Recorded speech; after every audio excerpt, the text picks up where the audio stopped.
মেয়েরা ছেলেদের মধ্যে এই তিনটা জিনিস সবচেয়ে আগে লক্ষ্য করে। মেয়েরা কখনো মুখে বলবে না, কিন্তু ছেলেদের এই তিনটা জিনিস দেখেই প্রথম 30 সেকেন্ডে সিদ্ধান্ত নিয়ে ফেলে। অনেক ছেলেই ভাবে মেয়েরা শুধু চেহারা দেখে বা টাকা দেখে আকৃষ্ট হয়, কিন্তু বাস্তবতা পুরোপুরি আলাদা। আজ আমি বলবো মেয়েরা ছেলেদের মধ্যে সবচেয়ে আগে কি লক্ষ্য করে। প্রথম জিনিস, আত্মবিশ্বাস। খেয়াল করে দেখবেন, যে ছেলে নিজের কথায় নিশ্চিত, নিজের জায়গায় শান্ত, তাকে দেখেই মেয়েদের আলাদা মনে হয়।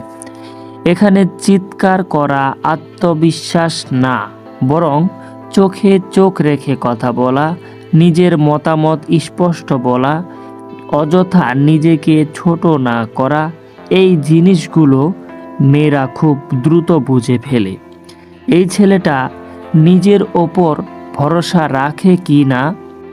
দ্বিতীয় জিনিস, আপনার ব্যবহার।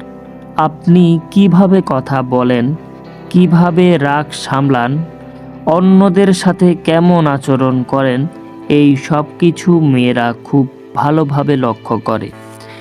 বিশেষ করে আপনি ওয়েটার বা ছোট কাউকে কিভাবে ট্রিট করেন, মেয়েদের নিয়ে কিভাবে কথা বলেন।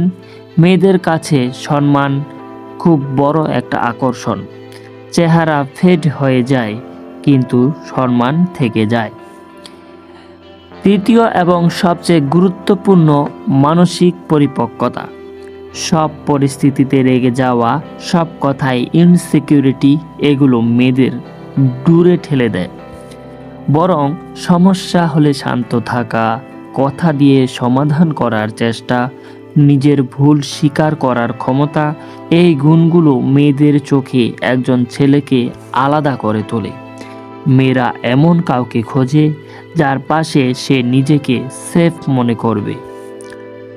সত্যি কথা বলতে কি, মেয়েরা পারফেক্ট ছেলে খোঁজে না, তারা খোঁজে একজন কনফিডেন্ট, রেসপেক্টফুল আর ইমোশনালি স্টেবল মানুষ। আপনার মতে এই তিনটির মধ্যে কোনটা সবচেয়ে গুরুত্বপূর্ণ? কমেন্টে লিখুন, আর ভিডিওটা কাজে লাগলে একজন বন্ধুর সাথে শেয়ার করুন। ধন্যবাদ।